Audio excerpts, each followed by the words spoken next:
Chapter CX. The Assizes. The Benedetto affair, as it was called at the Palais and by people in general, had produced a tremendous sensation. Frequenting the Café de Paris, the Boulevard de Gand, and the Bois de Boulogne, during his brief career of splendor, the false Cavalcanti had formed a host of acquaintances. The papers had related his various adventures, both as the man of fashion and the galley slave, and as everyone who had been personally acquainted with Prince Andrea Cavalcanti experienced a lively curiosity in his fate, they all determined to spare no trouble in endeavoring to witness the trial of M. Benedetto for the murder of his comrade in chains. In the eyes of many, Benedetto appeared, if not a victim to, at least an instance of, the fallibility of the law. M. Cavalcanti, his father, had been seen in Paris, and it was expected that he would reappear to claim the illustrious outcast. Many, also, who were not aware of the circumstances attending his withdrawal from Paris, were struck with the worthy appearance, the gentlemanly bearing, and the knowledge of the world displayed by the old patrician, who certainly played the nobleman very well, so long as he said nothing and made no arithmetical calculations, as for the accused himself. Many remembered him as being so amiable, so handsome, and so liberal, that they chose to think him the victim of some conspiracy, since in this world large fortunes frequently excite the malevolence and jealousy of some unknown enemy. Everyone, therefore, ran to the court, some to witness the sight, others to comment upon it. From 7 o'clock in the morning a crowd was stationed at the iron gates, and an hour before the trial commenced the hall was full of the privileged. Before the entrance of the magistrates, and indeed frequently afterwards, a court of justice, on days when some especial trial is to take place, resembles a drawing-room where many persons recognize each other and converse if they can do so without losing their seats, or, if they are separated by too great a number of lawyers, communicate by signs. It was one of the magnificent autumn days which make amends for a short summer. The clouds which M. de Villefort had perceived at sunrise had all disappeared as if by magic, and one of the softest and most brilliant days of September shone forth in all its splendor. Beauchamp, one of the kings of the press, and therefore claiming the right of a throne everywhere, was eyeing everybody through his monocle. He perceived Châteaurenaud and Debray, who had just gained the good graces of a sergeant-at-arms, and who had persuaded the latter to let them stand before, instead of behind him, as they ought to have done. The worthy sergeant had recognized the minister's secretary and the millionaire, and, by way of paying extra attention to his noble neighbors, promised to keep their places while they paid a visit to Beauchamp. "Well," said Beauchamp, "we shall see our friend." "Yes, indeed," replied Debray. "That worthy prince. Deuce take those Italian princes. A man, too, who could boast of Dante for a genealogist, and could reckon back to the Divina Commedia." "A nobility of the rope," said Châteaurenaud phlegmatically. "He will be condemned, will he not?" asked Debray of Beauchamp. "My dear fellow, I think we should ask you that question. You know such news much better than we do. Did you see the president at the minister's last night?" "Yes." "What did he say?" "Something which will surprise you." "Oh, make haste and tell me, then. It is a long time since that has happened."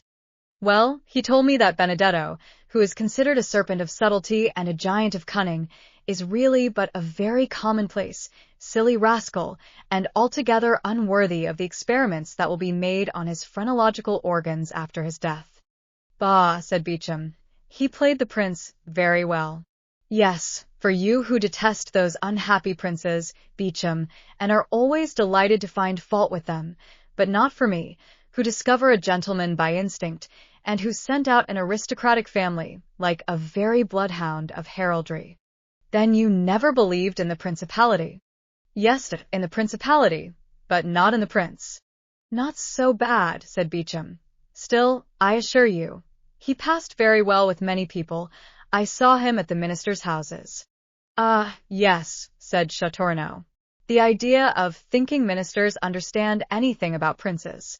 "There is something in what you have just said," said Beauchamp, laughing. "But," said Debray to Beauchamp, "if I spoke to the president, you must have been with the procureur."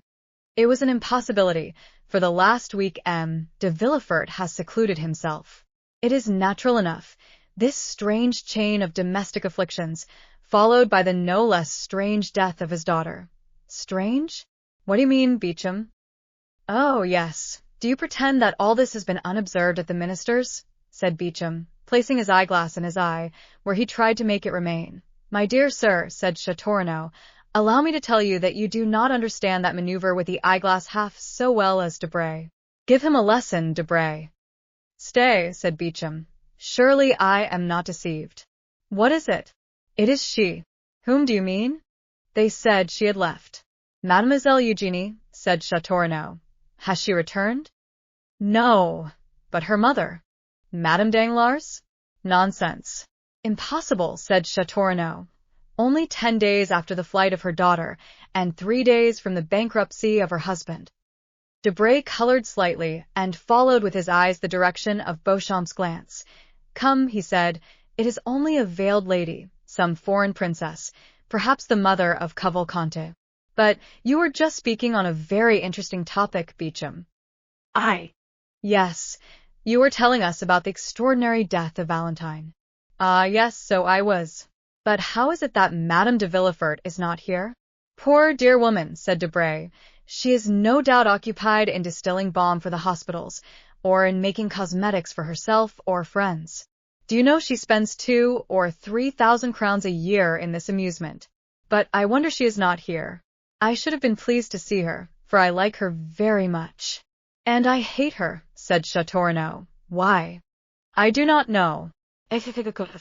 Why do we hate? I detest her from antipathy.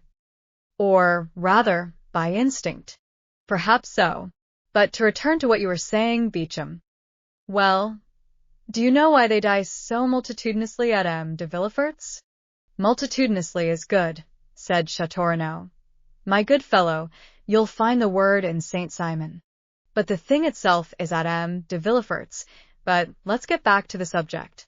Talking of that, said Debray, Madame was making inquiries about that house, which for the last 3 months has been hung with black. Who is Madame? Asked Châteaurenaud. The minister's wife, pardieu. Oh, your pardon. I never visit ministers. I leave that to the princes.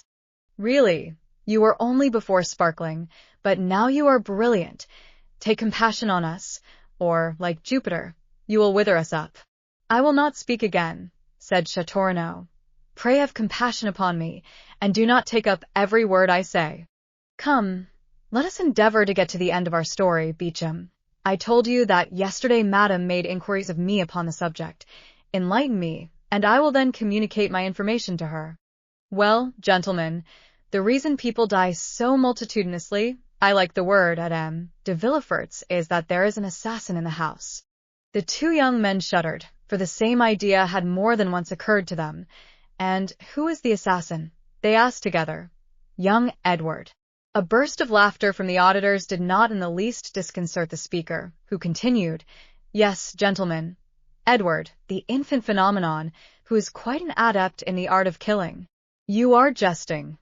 Not at all. I yesterday engaged a servant, who had just left de Villefort.